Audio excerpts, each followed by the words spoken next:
रामायण में वर्णन है माँ अनसुईया का, जो कि अत्रि ऋषि की पत्नी थी। वे इतनी पवित्र थीं, अपने पति के प्रति इतनी समर्पित थीं कि उनको सती अनसुईया कहा जाने लगा। इस पवित्रता और ईश्वर के प्रति प्रेम ने उनमें दैवीय शक्तियों का संचार किया। कहते हैं वे जब धरती पर चलती थी तो सख्त धरती भी नरम पड़ जाती थी। ऐसा वर्णित है कि देवऋषि नारद ने एक बार ब्रह्मा विष्णु महेश की अर्धांगिनियों को सती अनसुईया की भक्ति और पवित्रता के विषय में बताया। तीनों देवियों ने अपने पतियों को देवी अनसुईया की परीक्षा लेने के लिए भेजा। तीनों देव देवी अनसुईया के निवास स्थान पर पहुंचे और उनसे भोजन कराने के लिए कहा, परंतु साथ ही एक शर्त भी रख दी कि वे उन्हें भोजन निर्वस्त्र होकर परोसेंगी। देवी ने हाथ में जल लेकर मंत्रोच्चारण किया और तीनों ही देव जो कि साधु वेश में आए थे उन पर जल छिड़का और वो तुरंत ही शिशुओं के रूप में परिवर्तित हो गए। बाद में ये त्रिमूर्ति एकाकार हो गए और संसार में दत्तात्रेय प्रभु के नाम से जाने गए। नाथ संप्रदाय में दत्तात्रेय जी को आदि गुरु मानते हैं, यानी कि पहले शिक्षक। योग और तंत्र में उन्हें सर्वोच्च स्थान प्राप्त है। दत्तात्रेय जी ने 3 पूर्ण अवतार लिए, श्रीपद वल्लभ, श्री नरसिंह सरस्वती और स्वामी समर्थ। कहते हैं कि श्रीमद नरसिंह सरस्वती करदली वन में महासमाधि में प्रवेश कर गए और तकरीबन 350 वर्ष तक समाधि में लीन रहे और इस काल में चींटियों ने उन पर बांबी बना ली। एक दिन एक लकड़हारे से वहां पर कुल्हाड़ी की चोट लग गई। वह हैरान रह गया जब उसने कुल्हाड़ी पर रक्त लगा देखा।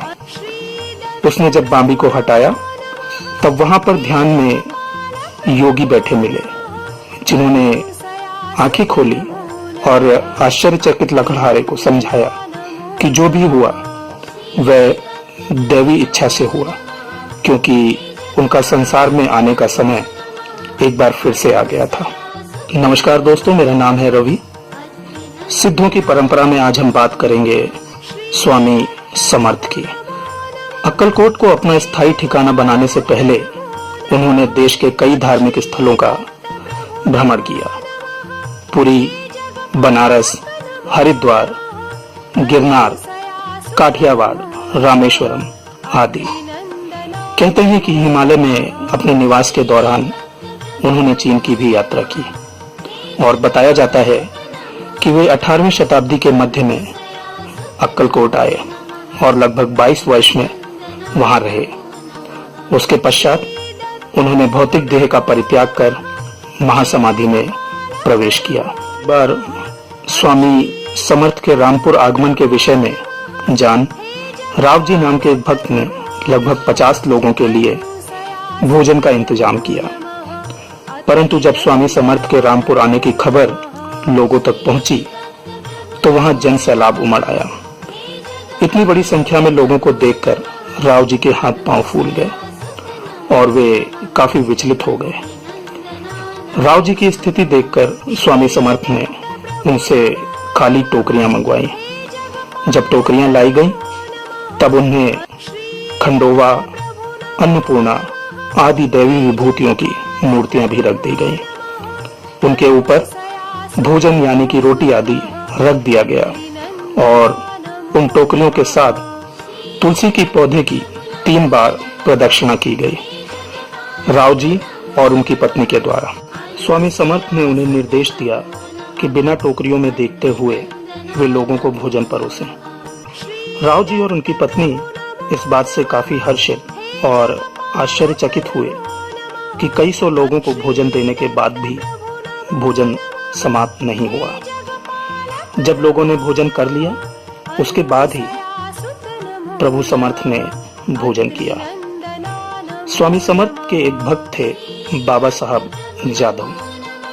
एक दिन वो स्वामी समर्थ के दर्शन के लिए आए उनको देखते ही स्वामी जी ने कहा कि तुम्हारा बुलावा आने वाला है।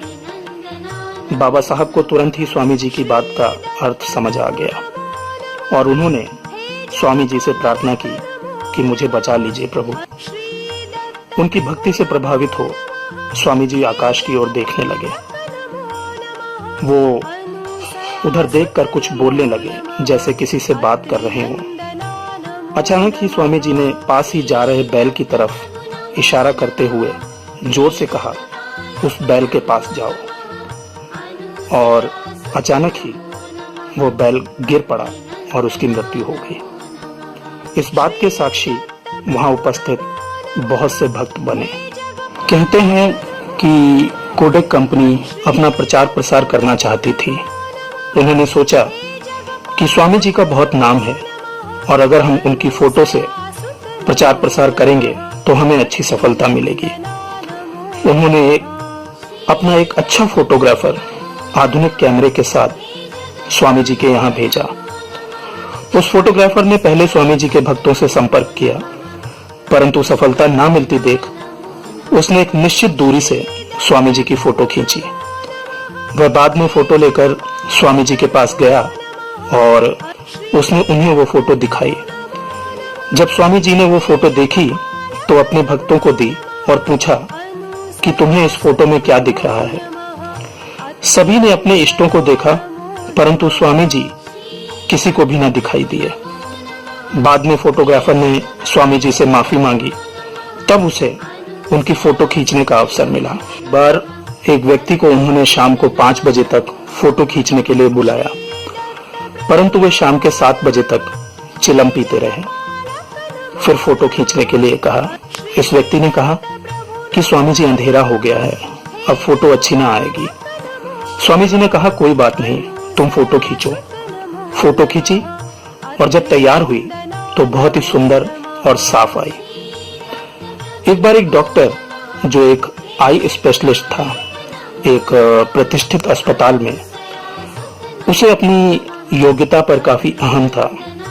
जब स्वामी जी से उसकी मुलाकात हुई तो स्वामी जी ने पूछा कि मुझे बताओ कि तुम्हारे द्वारा इलाज किए गए लोगों में कितने लोगों की दृष्टि हमेशा के लिए चली गई।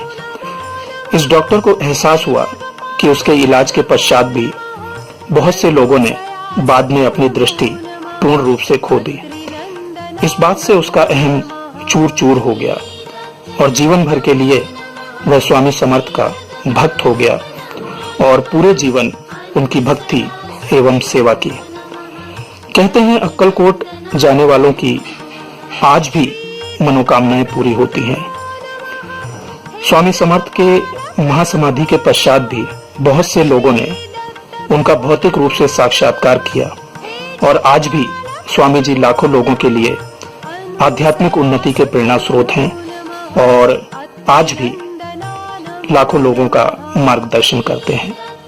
अंत में इतना ही कहूंगा कि दैवीय विभूतियां इस दुनिया में अपने व्यक्तिगत स्वार्थ से ऊपर उठ त्याग, दया और प्रेम से वशीभूत हो इस दुनिया में आती हैं जन कल्याण के लिए, आपके लिए, मेरे लिए, और हमें भरसक प्रयास कर उनकी मौजूदगी का लाभ अपनी आध्यात्मिक चेतना के विकास के लिए करना चाहिए।